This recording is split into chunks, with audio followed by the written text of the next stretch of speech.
sindiran yang halus, tidak dibicarakan langsung gitu ya. Oke, yang selanjutnya ada majas pertentangan, yaitu majas yang mengandung unsur pertentangan atau kontradiksi dalam kalimat. Dan selanjutnya ada majas penegasan, yaitu majas yang digunakan untuk menegaskan atau menguatkan suatu hal. Sudah jelas ya apa saja dari 4 majas ini, sudah jelas? Jelas, Bu. Nah, kita lanjut. Di sini ada yang pertama tadi majas metafora. Nah, di dalam majas perbandingan itu juga ada cabang-cabangnya lain. Yang pertama ada metafora, yaitu perbandingan langsung tanpa kata penghubung. Lalu ada majas perbandingan simile, yaitu perbandingan menggunakan kata penghubung. Kalau metafora secara langsung tidak ada kata penghubung, kalau di simile ini ada kata penghubung. Dan yang ketiga ada majas perbandingan maaf ya. Iya, Ibu. Makasih. Oke, yang ketiga ada majas perbandingan personifikasi, yaitu majas yang memberikan sifat manusia kepada benda mati. Seperti apa contohnya, Anissa? Contohnya yaitu bunga itu seperti daunnya Daun itu bernyanyi seolah sedang menyuarakan isi hati. Ya. Seperti itu ya contohnya. Anissa paham bagaimana contohnya? Paham, Ibu. Oke, kita lanjut ya. Yang selanjutnya ada majas perbandingan asosiasi, yaitu majas asosiasi membandingkan dua hal yang berbeda. Jelas ya anak-anak? Sudah Jelas, paham? Ibu. Jadi kita lanjut ke majas sindiran. Ada 3, terbagi menjadi 3. Yang pertama ada hiperbola, sindiran halus dengan kata-kata berlawanan dari kenyataan sebenarnya yang terjadi. Lalu ada majas sindiran sarkasme, yaitu sindiran tajam dan kasar yang bertujuan untuk menyakiti atau menyindir keras. Lalu yang terakhir ada sinisme, sindiran langsung dengan nada mencemooh tetapi tidak sekeras sarkasme. Dan selanjutnya ada majas pertentangan, ada 4. Iya, ada 4. Yang pertama ada apa? Hiperbola. Iya, ada majas pertentangan hiperbola, yaitu mengungkapkan hal secara berlebihan agar terlihat atau terdengar lebih dramatis. Sudah paham bagaimana contohnya? Sudah, Bu. Oke, yang kedua ada litotes, yaitu majas pertentangan dengan ungkapan merendahkan diri tetapi bermakna sebaiknya. Bagaimana dia? Kayak pipi gitu ya. Oh, ini kata apa itu ya? Kata-kata apa? Pipi itu kayak dia seakan-akan dia beda dari yang lain gitu loh. Oh. Padahal dia juga sebenarnya dia merendahkan diri, tapi sebenarnya bermakna yang sebaliknya Yang gitu. sebaliknya Iya. gitu ya. Oke, mungkin bisa jadi contohnya seperti itu juga ya. Lalu Baik, yang selanjutnya ada majas pertentangan paradoks, yaitu pernyataan yang mengandung dua arah bertentangan, tapi sebenarnya benar. Dan ada juga majas pertentangan antitesis, yaitu menggunakan pasangan kata dengan makna yang berlawanan. Sudah jelas ya anak-anak? Sudah, Ibu. Baik, kita lanjut. Yang selanjutnya ada majas penegasan. Ada 4 juga. Yang pertama ada majas pleonasme. Majas ini yaitu majas yang menggunakan kata berlebihan yang sebenarnya tidak diperlukan, seperti pemborosan kata-kata. Tidak efektif untuk dibaca. Jadi ketika membaca hal tersebut itu menjadi kayak Bingung. karena kalimatnya berlebihan.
sebanyak ini gitu.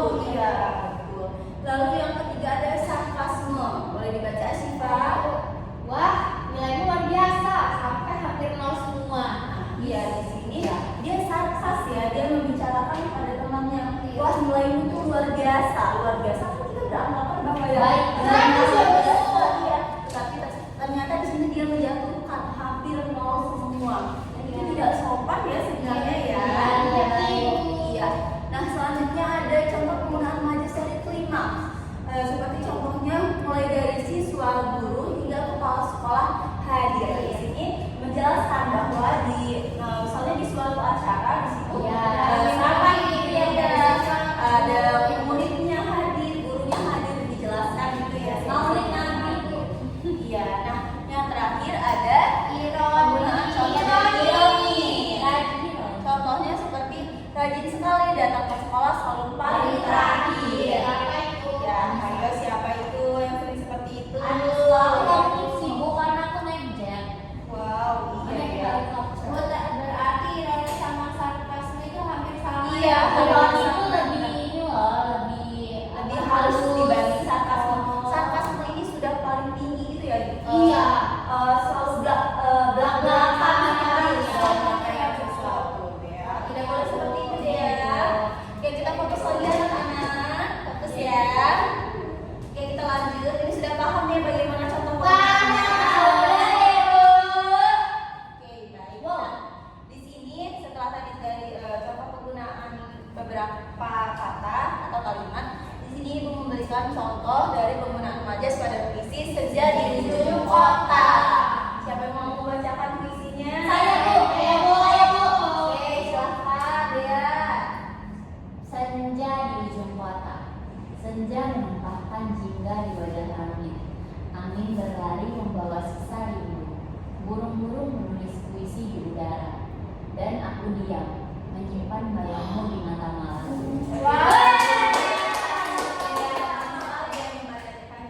Terima kasih ya. Nah, di sini Ibu menganalisis dari puisi ini. Di sini ada beberapa majas ya, beberapa majas yang digunakan. Nah, majas pertama yang digunakan ada majas personifikasi pada kutipan senja menumpahkan jingga di wajah. Nah, pada kutipan ini senja itu digambarkan seolah-olah mampu menumpahkan jingga di langit. Nah, padahal tindakan tersebut kan hanya bisa dilakukan oleh manusia kita gitu ya. Nah, gaya bahasa ini membuat suasana sore hari itu terlihat lebih hidup dan bernyawa.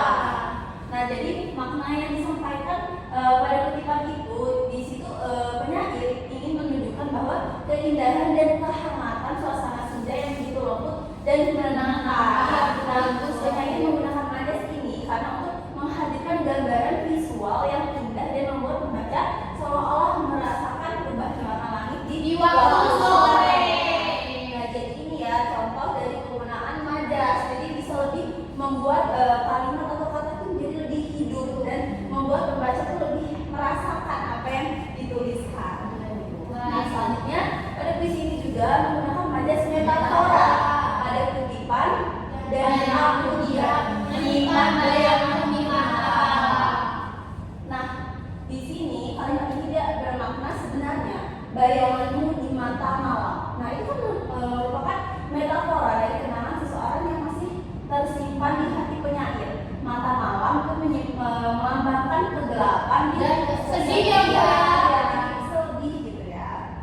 Nah, makna yang ingin disampaikan penyair mengapa dia menggunakan majas metafora ini karena menggambarkan perasaan rindu yang mendalam terhadap seseorang gitu. Nah, walaupun tidak diungkapkan dengan kata-kata, penyair ini masih menyimpan kenangan itu dalam diam dan kesunyian malam.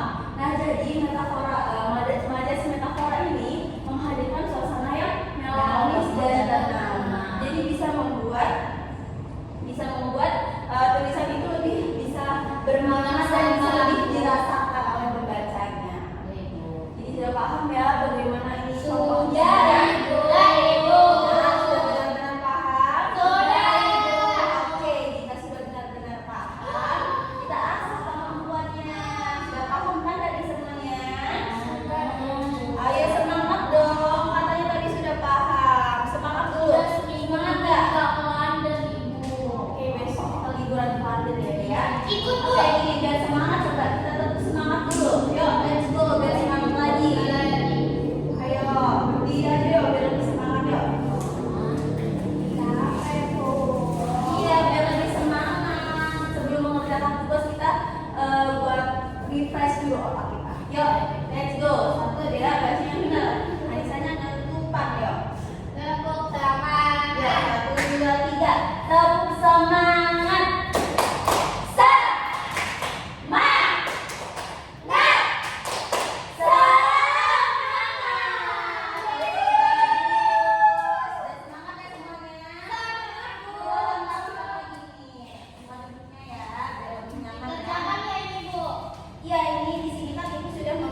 pekerjaannya itu kalian menemukan tanggal 12.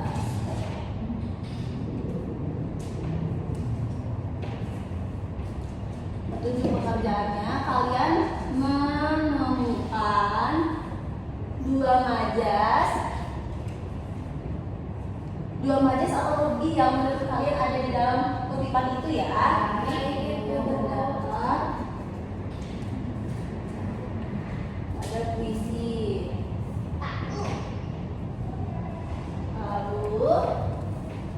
Lalu tuliskan kutipan yang berisi yang menunjukkan majas itu, dan lalu jelaskan jenis majasnya. Misalnya di kutipan itu ada majas personifikasinya, di bagian mana kalian tulis kutipannya, ya jelaskan juga personifikasi atau metafora atau lain-lainnya.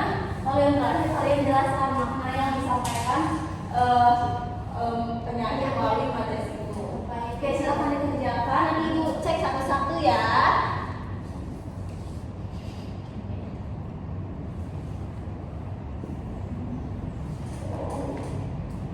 Semangat Syifa. Ayo, boleh dulu. Iya.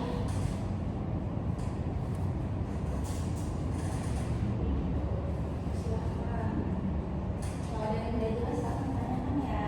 Kita sudah selesai gitu. Empat. Masya Allah, pintar sekali Asya, cerdas.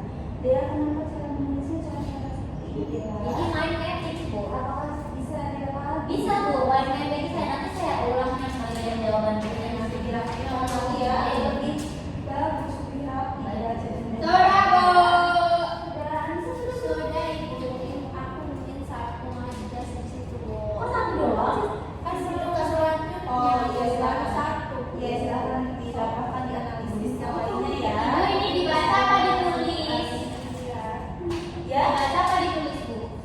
bebas. Asyifa mau membacakan ke depan boleh, baik. Mau ditulis juga boleh. Lebih baik sepertinya dibacakan ya. Agar teman-teman yang lainnya juga bisa mendengar. Baik, silakan mereka jangan bisik-bisik ya. Iya, Bu, ini bisa. Sama ini. Maulana.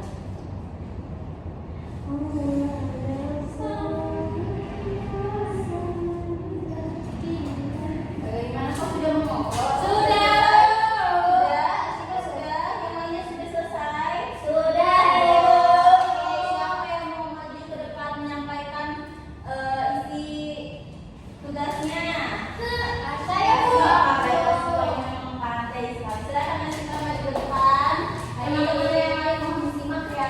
Baik, Ibu. Baik, Bu. Izin ya, Bu. Iya, Dan silakan, anak-anak Syifa. kalian izin membacakan puisi Hujan Bulan Juni karya Sapardi Djoko Damono. Tak ada yang lebih tabah dari hujan bulan Juni. Dirahasiakannya titik rindunya kepada pohon berbunga biru. Yang pertama, temukan dua majas yang terdapat dalam puisi tersebut. Yang pertama ada majas personifikasi dan juga metafora, Bu. Lalu yang kedua, tuliskan kutipan baris yang menunjukkan majas itu. Yang pertama di personifikasi itu, tak ada yang lebih tabah dari hujan bulan Juni. Lalu metaforanya, dirahasiakannya titik rindu kepada pohon berbunga itu. Lalu jelaskan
tadi kan ibu beri kutipan puisinya ya. Nah, kalau untuk tugas di rumahnya, ibu mau anak-anak ibu membuat sendiri puisinya. Bisa lah pasti. Kan kemarin sudah mempelajari puisi, ya kan? Tidak paham ya. Oke, anak-anak buat sendiri puisinya. Lalu seperti tadi anak-anak sampaikan ada majas apa saja yang digunakan dalam puisi yang anak-anak buat. Lalu sampaikan di dalam puisi itu, dalam menggunakan majas itu, anak-anak ingin menyampaikan pesan apa, alamatnya apa di dalam majas-majas tersebut ya. Baik. Jangan lupa gunakan diksi-diksi yang indah, kata-kata yang indah biar membaca itu bisa lebih tertarik dengan puisi yang anak-anak buat. Baik, Ibu. Oke, sudah cukup. Sudah, Ibu. Sudah paham ya apa tugasnya? Jangan lupa dikerjakan ya. Siap, Ibu. Baik, paham. Yuk, mari duduk rapi dulu. Duduk rapi. Rapikan dulu barang-barangnya. Sudah, Ibu. Oke. Siapa ketua kelasnya tadi? Saya, Ibu. Sebelum ditutup kita berdoa dulu. Baik, teman-teman, sebelum mengakhiri pembelajaran mari kita berdoa menutup urusan masing-masing. Berdoa dimulai. Berdoa selesai. Beri salam. Assalamualaikum warahmatullahi wabarakatuh. Waalaikumsalam warahmatullahi wabarakatuh. Terima kasih anak-anak hebat ibu. Semoga terus seperti ini ya belajarnya. Terus Siap, Ibu. semangat, terus aktif ya. Siap, Ibu. Ibu lagi ya berkurang sedikit pun semangatnya. Amin. Oke, terima kasih ya. Ibu tinggal ya anak-anak. Siap, Ibu. Jangan lupa kelasnya dikerjakan ya. Siap, Ibu. Kasih ibu permisi ya. Ya, terima kasih, Ibu. Satu, dua, tiga. Assalamualaikum warahmatullahi wabarakatuh. Saya Dea Rahmadani Fitri dengan NPM 231304131 sebagai observer lisan dari nama calon guru Vidya Dinda Zahrani dengan NPM 231304109 tanggal Rabu 12 November 2025, waktu atau pukul 8 sampai dengan selesai. Topik majas semester ganjil pengajaran pendidikan bahasa dan sastra Indonesia. Komponen keterampilan 1. Prinsip pengelolaan kelas. A. Hangat dan antusias sangat baik. B. Tantangan sangat baik. C. Bervariasi sangat baik. D. Keluasan sangat baik. Lalu E. Penanaman disiplin diri sangat baik. 2. Pengelolaan penataan ruang kelas. A. Pengelolaan meja kursi baik. B. Pengelolaan alat pembelajaran sangat baik. C. Penataan keindahan dan kebersihan kelas sangat baik. D. Ventilasi dan tata cahaya sangat baik. Ketiga, tindakan pengelolaan kelas. A. Preventif. 1. Sikap tanggap, perhatian, keterlibatan sangat baik. Memberi perhatian pada waktu yang bersamaan sangat mengajar, sangat baik. Merumuskan perhatian kelompok pada tugas yang diberikan, baik. Memberi petunjuk-petunjuk yang jelas, sangat baik. Menegur tingkah laku siswa yang mengganggu kondisi kelas, sangat baik. B. Represif. 1. Perubahan tingkah laku sangat baik. Yang B. Menimbulkan dan memecahkan tingkah laku yang terdapat masalah, sangat baik. Terima kasih. Wassalamualaikum warahmatullahi wabarakatuh.